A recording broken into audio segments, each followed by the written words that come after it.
नमस्कार दोस्तों, आज हम आपको गरुड़ पुराण के अनुसार मृत्यु से पहले होने वाले लक्षण और यमलोक यात्रा के बारे में बताने जा रहे हैं। गरुड़ पुराण भाग 1। जीवन का अंतिम सत्य मृत्यु है। हमें पता है कि एक दिन सभी को यह शरीर त्याग कर जाना है। एक आत्मा ही है जो अमर है, जो एक शरीर छोड़कर दूसरा शरीर धारण करती है, लेकिन धार्मिक मान्यतानुसार इसके मध्य हमारी मृत्यु के बाद आत्मा यमलोक की ओर चली जाती है। यमलोक नगरी तक आत्मा कैसे पहुंचती है और कैसा होता है ये सफ़र, आइए आज हम आपके साथ मृत्यु के बाद आत्मा का सफ़र से जुड़ी कुछ रोचक बातें साझा करते हैं। मृत्यु के बाद व्यक्ति की आत्मा प्रेत रूप में एक दिन में 200 योजन यानी 1600 किलोमीटर चलती है। एक योजन 8 किलोमीटर का होता है। इस तरह एक वर्ष में आत्मा यमराज के नगर में पहुंचती है। वैतरणी नदी को छोड़कर यमलोक का मार्ग 86,000 योजन है। वैतरणी नदी बहुत ही भयानक है, जिसे पार कर पाना बहुत ही कठिन है। यम मार्ग में 16 पुरियाँ यानी नगर हैं। ये सभी नगर बड़े ही भयानक हैं। इस मार्ग में बहुत कम समय के लिए व्यक्ति की आत्मा को महीने में एक बार ठहरने का अवसर मिलता है। यहाँ आत्मा अपने पूर्व जन्म के कर्मों और परिवार के लोगों को याद करके दुखी होती रहती है। यमदूतों की यातना से दुखी होकर आगे कैसा शरीर मिलेगा यह सोचकर भी घबराता है। यम मार्ग में कई नरक हैं, जिनमें कुछ नाम हैं अंधतम और ताम्रमय। अंधतम कीचड़ और जोंक से भरा है, जबकि ताम्रमय तपे हुए तांबे जैसे गर्म हैं। इस मार्ग से जाते हुए पाप कर्मों को करने वालों की आत्मा दुख पाती है। यमराज के भवन पर धर्मध्वज नाम का द्वारपाल पहरा देता है। यही चित्रगुप्त को पापी लोगों की आत्माओं के यमलोक में आने की सूचना देते हैं। यमलोक के द्वार पर 2 भयानक कुत्ते भी पहरा देते हैं, जो पापियों को देखकर लाल आंखें किए उनको झपट लेना चाहते हैं। यमराज के दरबार में ब्रह्मा जी के पुत्र श्रवण और उनकी पत्नी श्रवणी निवास करते हैं। श्रवण पुरुषों के सभी कर्मों का लेखा रखते हैं। ये पुरुषों की सभी बातों को दूर से ही सुनकर उनके पाप पुण्य का लेखा जोखा रखते हैं। इनके कहने के अनुसार ही यमराज पुरुषों को उनके कर्मों के अनुसार फल देते हैं।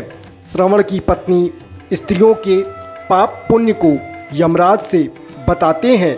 इनकी बातों और सलाह के आधार पर यमराज महिलाओं को उनके कर्मों का फल प्रदान करते हैं। सूर्य, चंद्र, जल, आकाश, मन, दिन रात और धर्म मनुष्य के कर्मों को जानते हैं। यमराज व्यक्ति के कर्मों का हिसाब करते समय इन्हें भी गवाही के लिए बुलाते हैं। कई ऋषि और अश्वमेध यज्ञ के फल से उत्तम लोक में गए राजागण भी यमराज के दरबार में सलाहकार होते हैं। सभी से विचार और सलाह लेने के बाद यमराज व्यक्ति को दंड और उसके अगले शरीर के बारे में विचार करते हैं। अपने कर्मों का फल भोगकर प्राणी को फिर से बचे हुए कर्मों का फल भोगने के लिए नया शरीर मिलता है। जीवन भर मनुष्य यह सोचता रहता है कि मृत्यु के बाद उसे नरक न जाना पड़े। इसके लिए दान, तीर्थ यात्रा और व्रतोपवास करता है। लेकिन गरुड़ पुराण कहता है कि मनुष्य को मृत्यु के बाद अपने अच्छे और बुरे दोनों कर्मों का फल भोगना पड़ता है। यह जरूरी नहीं है कि आप बहुत व्रत और दान करें ताकि दूसरी ओर पाप कर्म भी करें तो आप पाप के दंड से मुक्त हो जाएंगे। आपको दोनों ही कर्मों का फल बारी बारी से भोगना पड़ेगा। लेकिन गरुड़ पुराण के 9वें अध्याय में एक उपाय बताया गया है जिससे मनुष्य को बिना कुछ किए स्वर्ग में स्थान मिल जाता है। पक्षीराज गरुड़ से भगवान विष्णु कहते हैं कि मृत्यु के समय जिनके पास 4 चीज़ें होती हैं उनके पास यमदूत नहीं आते और व्यक्ति की आत्मा को स्वर्ग में स्थान मिल जाता है। गरुड़ पुराण में बताया गया है कि जिस घर में तुलसी का पौधा होता है वह घर तीर्थ रूप होता है। तुलसी की मंजरी से युक्त होकर जो व्यक्ति प्राण त्याग करता है वह यमलोक नहीं जाता है।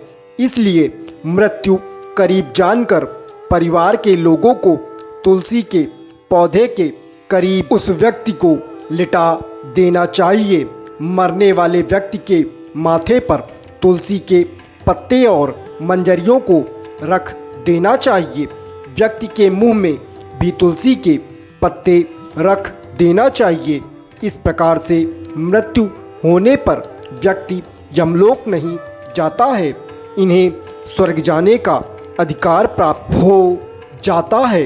दूसरी सामाजिक मान्यता है कि मृत्यु के समय व्यक्ति के मुंह में लोग गंगा जल डाल देते हैं।